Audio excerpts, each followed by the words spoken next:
你怎么确定雷贝就一定逃向了天子行辕呢？宫中卫士在雷贝逃亡时一直追逐，亲眼看见他逃向望江亭天子行辕。即便他去向天子报告，他又能说些什么呢？他并不知道我们的机密呀。哎呀，光他知道那些，就足以置父王于死地了。请允许孩儿立刻去军营联络军纪，御林军做一死拼。即使不能打赢的话，也可以逃往衡山王叔叔那里，割据东南，做长期的抵抗。父王总比坐以待毙要强啊！冷静一点，在全部情况没有弄清楚之前，不要轻举妄动。报，大王，皇上的特使已到宫门了。来了多少人？3个人，1名特使，2名羽林。父王，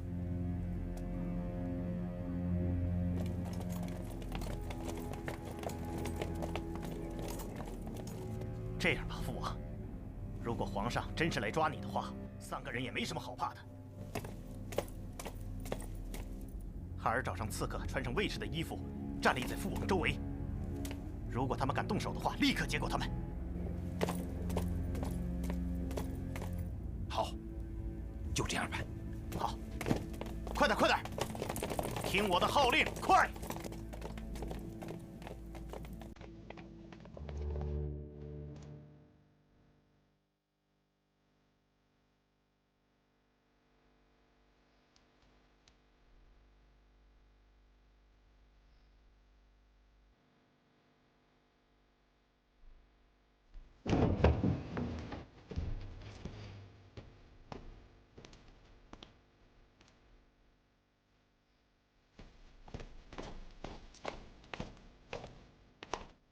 郎官霍去病，受皇上委派前来向代王问话。淮南王刘安接旨。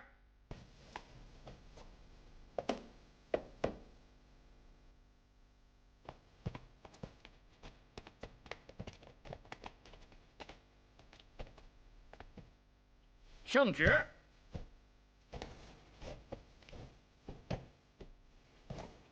朕于年初诏发天下，凡欲从军抗击匈奴的人都可以免除徭役，到长安去投军。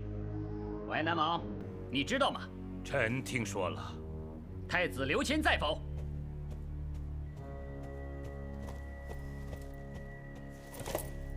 臣刘谦在。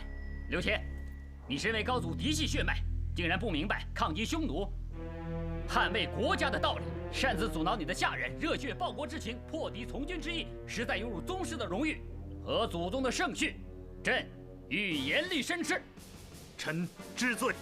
淮南王刘安，汉室诸王中以朕的叔父最好读书，文采灿然，通音之乐，博雅能文，文辞斐然，却为何在君臣大义、国家大义上如此糊涂，在子嗣的教育上如此无方，应作深刻反省。淮南王，请起吧。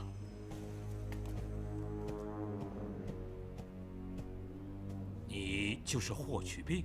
正是。果然两眼如炬，贵不可言呐。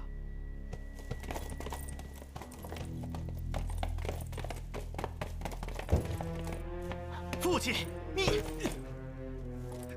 命令相关人员谁也不许妄动。取消原先的一切计划，静观事态发展。你们都下去吧。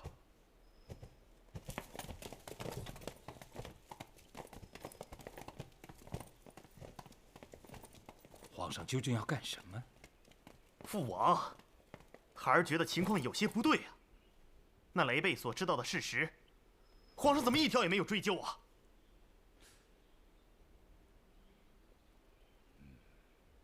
是有些不对。不过，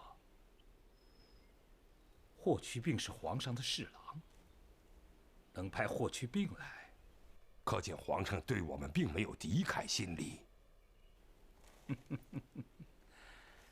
唉，刚刚要是换了另一个人，我马上会给你们暗示杀了来使，一不做二不休，立刻联络衡山王，攻击天子行辕。到那个时候，天下必然大乱。父王，您换个思路想想，皇上派一名中尉来，倒也合理。可他为何要偏偏派霍去病来呢？这不正说明皇上对咱们已经有了防范之心了吗？去通知你的叔父衡山王，快去呀！大王，栾家已经起身回京，不是说明天吗1万禁军护送着栾家，今早已出发了。沿驰道所有险路全都被禁军封锁了。什么？太晚了，现在做什么都太晚了。霍去病是皇上派来安抚父王的一粒棋子，皇上是不想现在就和父王摊牌。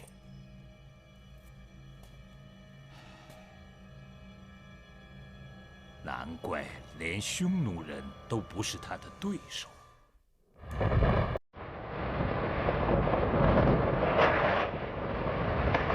一场罕见的暴风雪袭击了匈奴草原，降雪量是常年的3倍。匈奴境内许多部落大批牛羊冻死。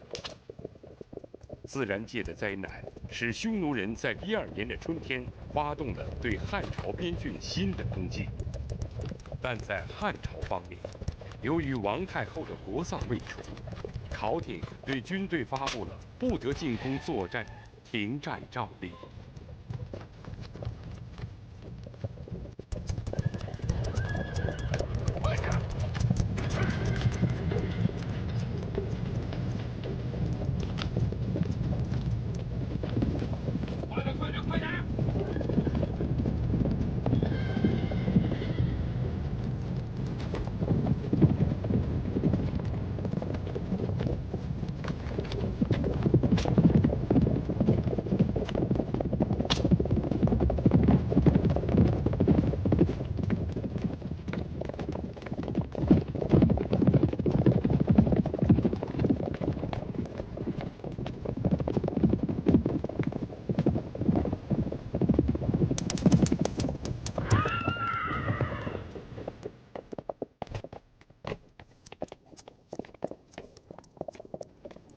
大单于，中行月不行了，您看是不是？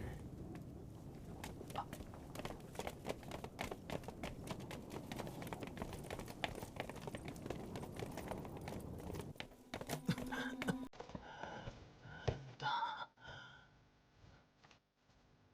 单于，你回来了。快叫巫师去。大单于不必。奴才的身体，我心里有数。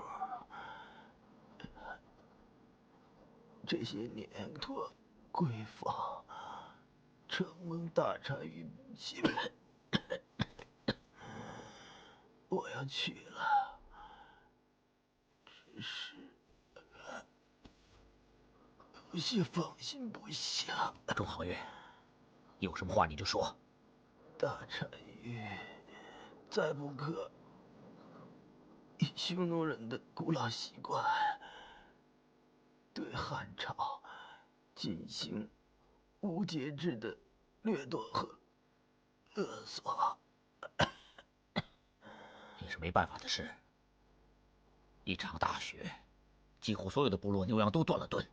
不知道用兵之害者，就不知道用兵之利呀。大单于，千万要警惕呀！华夏族在刘彻带领下，已成为最强的帝国了。匈奴人要想生存，千万不能硬拼呐！不可！快上药！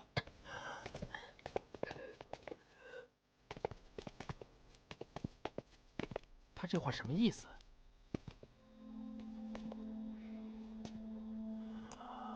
也许他说的有道理。回大帐。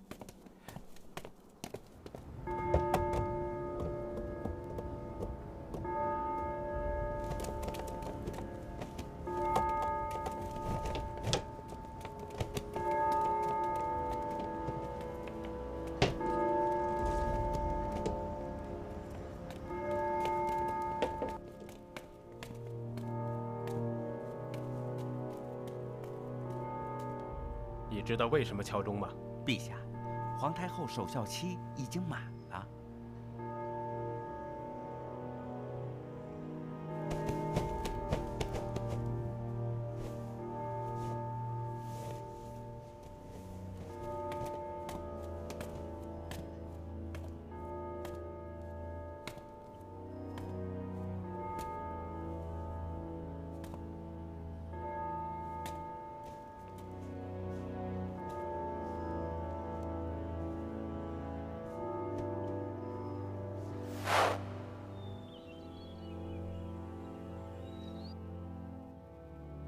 也就是说，休战期结束了。是的，陛下。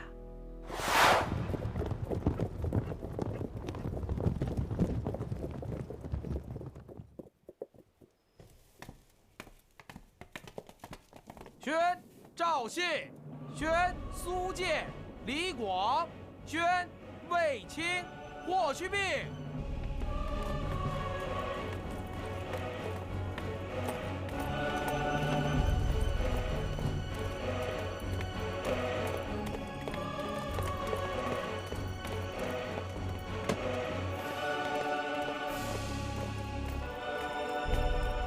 舅舅，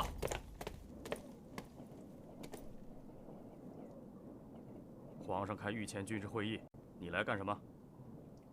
宣卫青，霍去病。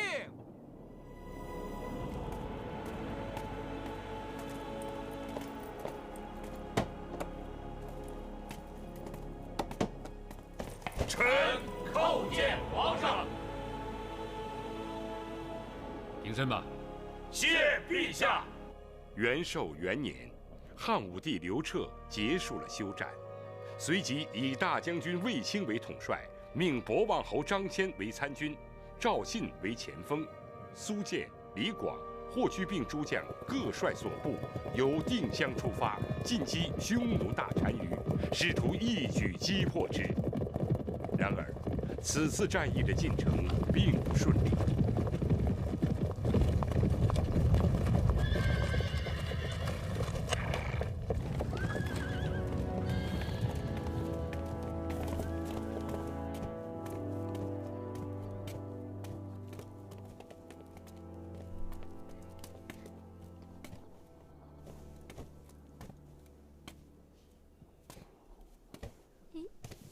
妹妹拜见胭脂姐姐。义妹，姐姐，你怎么到前线来了？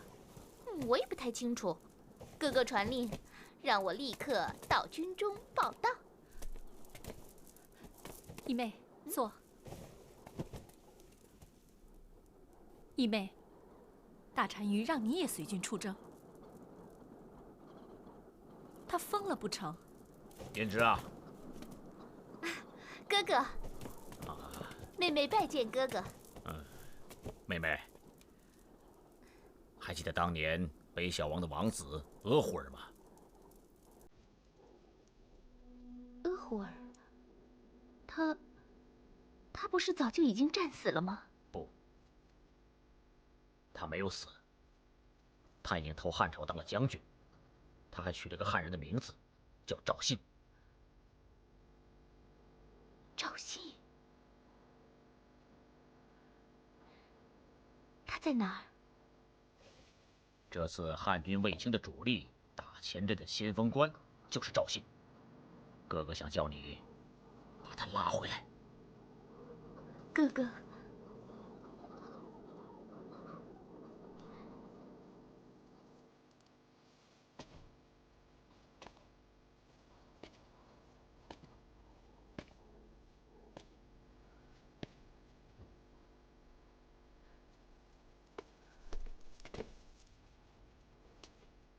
大单于，男人们在战场上杀戮，也是万不得已。你怎么能让你妹妹也去战场呢？这你就不懂了。我妹妹是匈奴人的女儿，当然就是匈奴人的战士。何况当年，她是额虎儿最心爱的女人。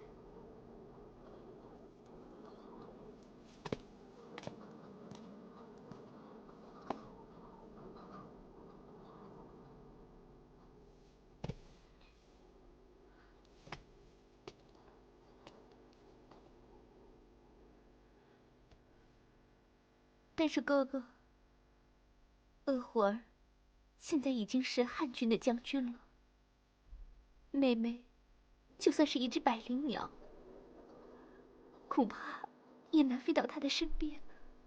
妹妹，你放心，我相信他血管里仍然流着我们匈奴人的血，所以哥哥要你去唤醒他胸中那颗匈奴人的心。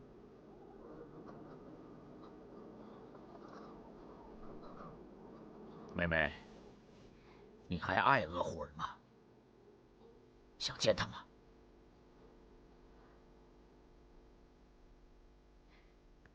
妹妹愿意听从哥哥的安排。好。大单于，你怎么知道赵信部队的行踪？胭脂啊，如果你想知道刘彻今天晚上和哪个妃子睡觉的话，我都可以告诉你。此事非同小可，若鄂虎儿能回到匈奴，我就能粉碎汉军的这次大军远征。妹妹，你的肩上担负着匈奴人的命运呐。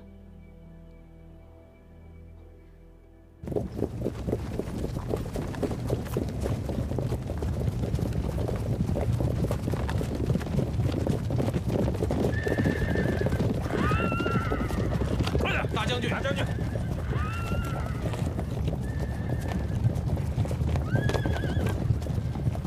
快点！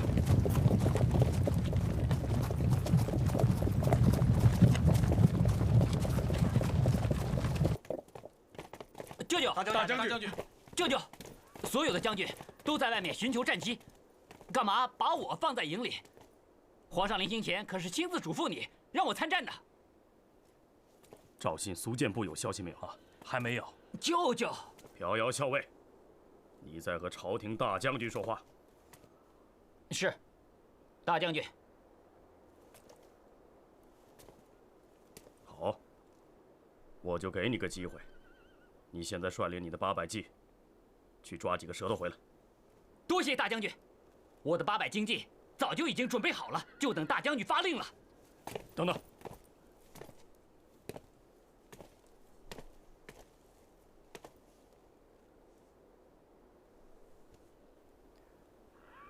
不要跑得太远。去吧。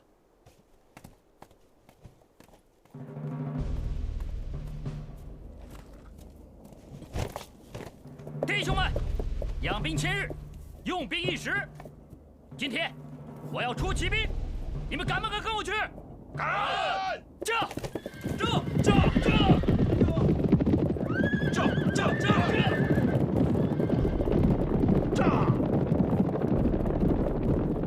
有什么办法？初生牛犊不怕虎啊！这小子把打仗当成狩猎打围，出去历练历练也好啊。难呐，后将军李广也颇多不满，他也想当前锋将军，可是赵信是匈奴人，对这里的环境熟悉，你说有谁比他当前锋将军更合适呢？前线军报！前线军报！前线军报！前线军报！前线军报！前线军报！军报：卫青呈奏陛下，臣率军出定襄，基于匈奴主力遭遇，会战斩首500余，匈奴主力向北急退避战，臣求战不能，率军暂退边郡休整。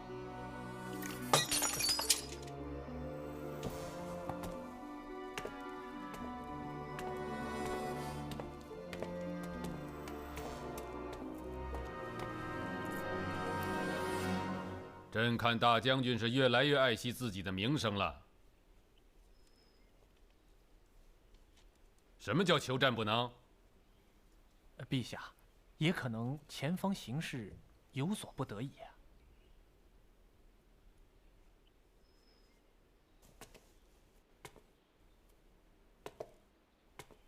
将在外，君命有所不受。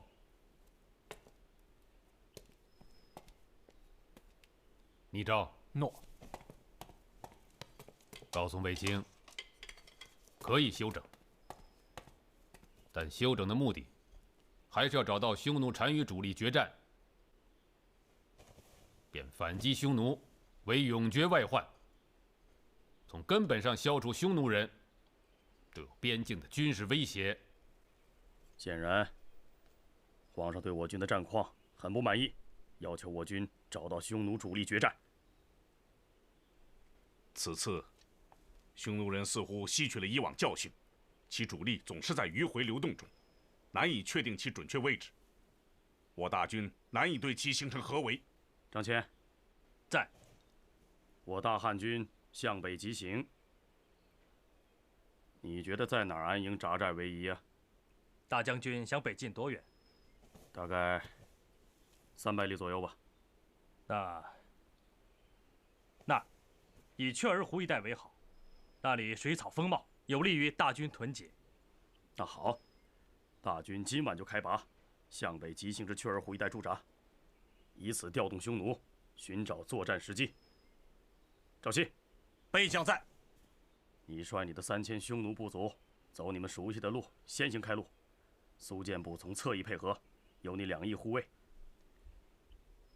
防止大军运动中遭受突袭。立刻出发。诺。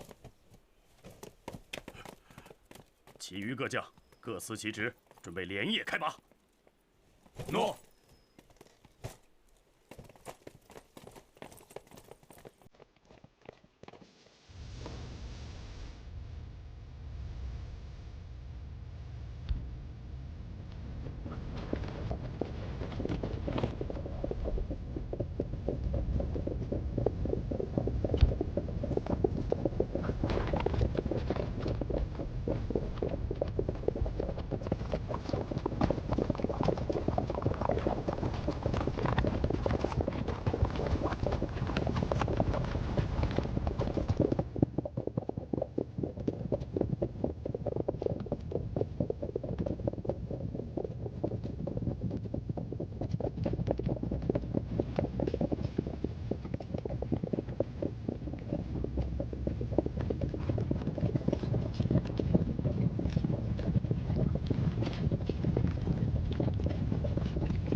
前面有伏兵，准备作战。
你想反吗？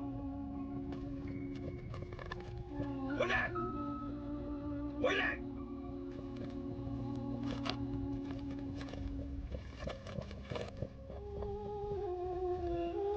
虎儿，阿姨妹。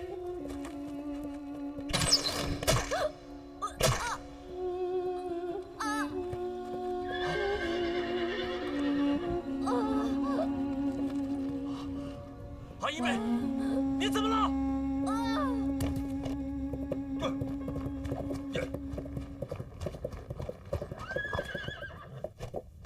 阿姨妹，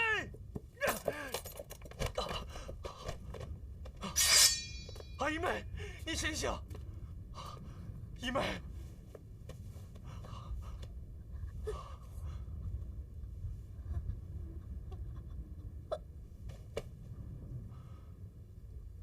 阿姨妹，你醒醒啊！阿姨妹，阿姨妹，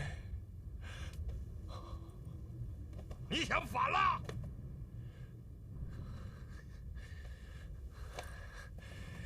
哥娘老子，我今天就反了！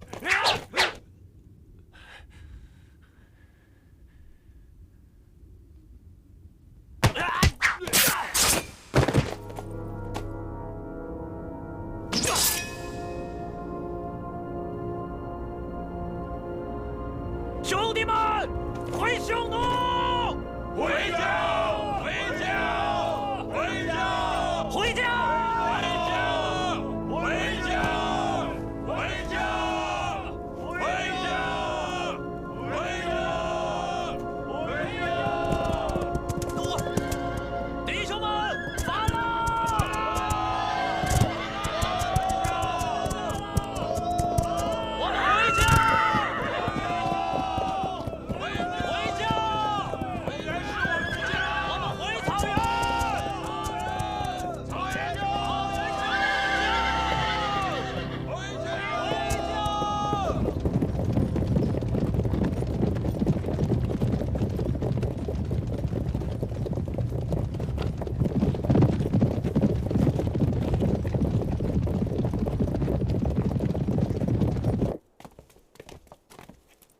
参见大将军。为什么赵信、苏建和霍去病的两路人马都没有消息？回禀大将军，赵信的传令官说前线有伏兵，要我们前往接应。可是我们到达指定地点后，那里并没有战事发生啊。传令官，在。传我的军令，继续派军纪去寻找，所有可能的地域。 都要给我仔细的找。喏。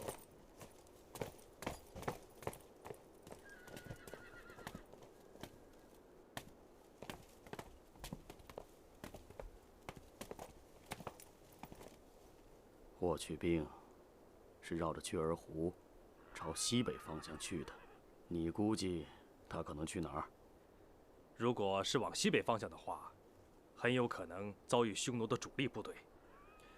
如果他要是万一陷入山区峡谷的话，我担心会不会……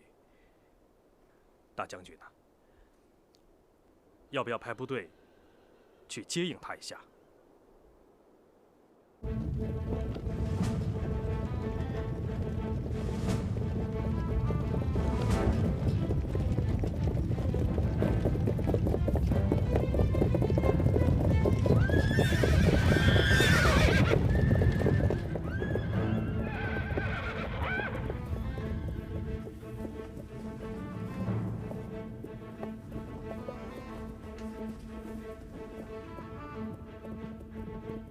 将军，这是到哪里了？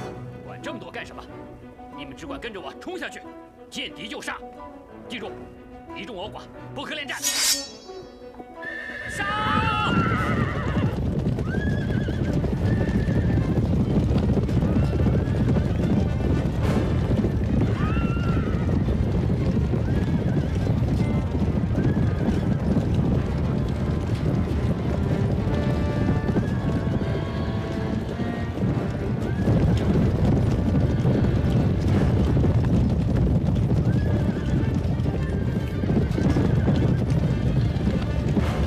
虎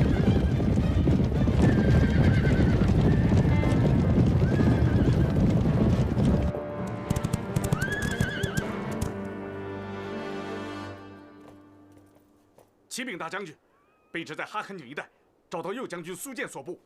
人呢？卑职只找到了几百具尸体，其首级都被匈奴人割去。在尸体中，卑职没有看到右将军本人。那赵信呢？赵信所部所有士兵，卑职怀疑是叛变了。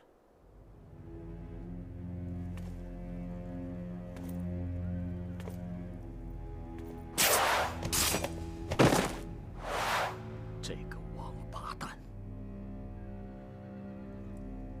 我怎么就相信了这个奸贼？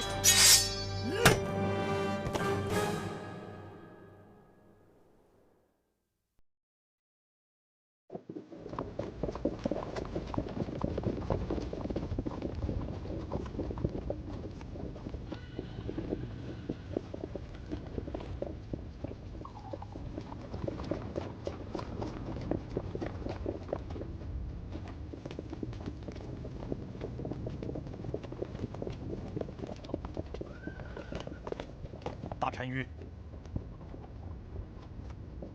赵将军，不要太难过了。赵将军真可谓是千军易得，良将难求啊！自从中行月一病不起，我大匈奴再也没有了解汉朝内情的人才。昆仑神在此时把赵将军赐予我，真乃是昆仑神污蔑我大匈奴也！哎呀，赵将军，我决意封你为自嗣王，爵位仅次于我，助我指挥匈奴的部队。大单于的恩爱太重了，末将无功受禄，愧不敢受。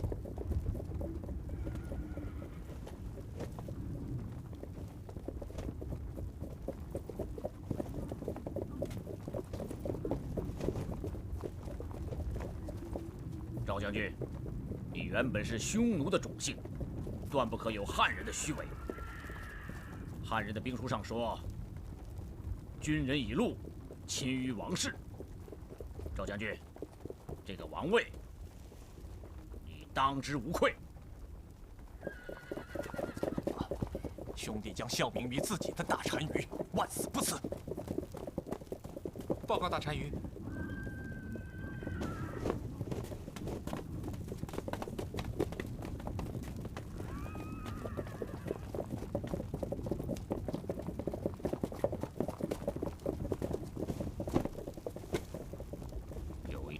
，1000人的汉朝军骑，绕过了雀儿湖，向西猛地掉头向东南，袭击了王庭的博斯腾营地。右大都尉力战而死，我的祖父若侯产也被杀了，我的叔叔罗姑，还有我的国相也被俘了。不足1000人，没听说呀。卫青在战前布置任务时，博斯腾营地并未被列入攻击目标。刚才来报信的军士说，汉军领头的是一个年轻的军官，所带的军纪彪悍高大，装备极其精良。莫非是朴瑶校尉？军旗上是个霍字，那正是他。他是谁？皇上的高祖，大将军卫青的外甥，朴瑶校尉霍去病。霍去病。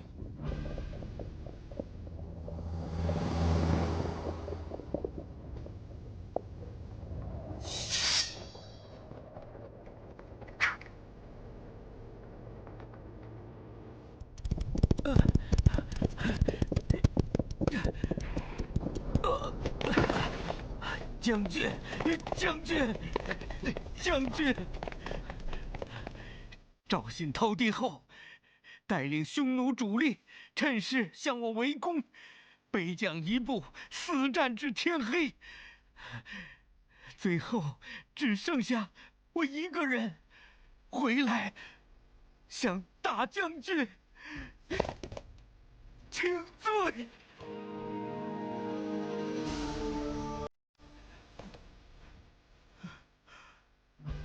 捅了这么大的娄子，你们说，该怎么办？没本事当前锋就不要干。这下倒好，全军覆没。哼，你还有脸回来？败军者依汉律当斩，至少也要褫夺军爵。本将当年不就是如此吗？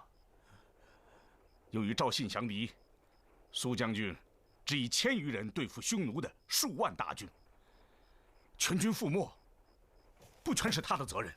是啊，苏将军一直战斗到全军覆没，才只身回来。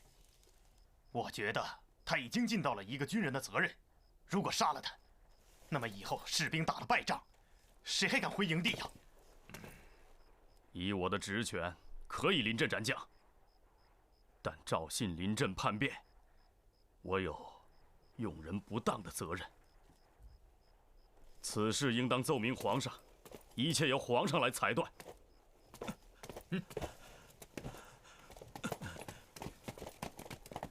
飘摇校尉回来喽！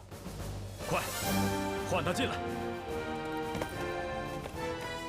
飘摇校尉拜见大将军。你上哪里去了？啊？几天几夜，一点消息都没有。舅舅，外甥给你带礼物来了，带进来。诺。走。舅舅，请看，这位是大单于的叔父，那位是国相。这颗人头是大单于的祖父骆侯产。帐外另有2028颗敌军首级，请大将军钦点。干得漂亮！你小子干得不错。好小子啊！这回也让匈奴尝尝我汉军的厉害。好小子，真有你的！皇上急召我带你回长安，你马上准备一下。诺。来，见过弟弟们。这个是刘宏，这个是刘旦，这个是刘须，叫弟弟呀。你呀，怎么总像个姑娘似的？见个弟弟还害羞。哟，娘娘们都在啊！卫青拜见娘娘们。大将军羞羞我了。你说怪吧，这孩子就见你亲。那当然了，外甥只和舅舅亲，对不对？你看，还是我这个外甥听话啊。去吧，卫青啊，你们在前线打仗，热热闹闹的，我这寝宫里面，可是一天比一天冷清了。我听说了，皇上现在最宠的是李夫人。姐姐，你就好好的照看皇子吧。菊儿一天天长大，我也一天天老了，色衰而爱迟啊。我心里面清楚得很。刚才你也都看到了，菊儿2个弟弟也长大了，这将来呀，还真不知道怎么样呢。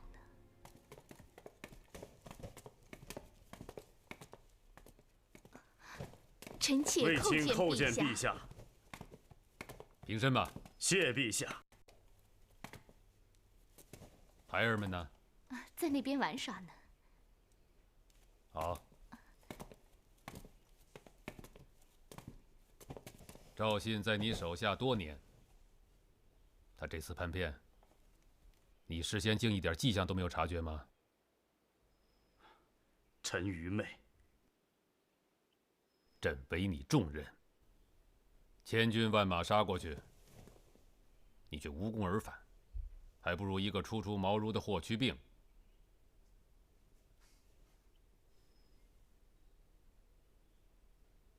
去病，你怕大将军吗？哪能啊？卫青，你看去病是不是个将才？去病年少飘锐，后生可畏。最重要的是，他经过陛下调教，在战场上灵活机动，臣自愧不如。朕很感兴趣。去病，朕升你为骠骑将军，封冠军侯。这怎么回事？陛下，臣妾去看看孩子们。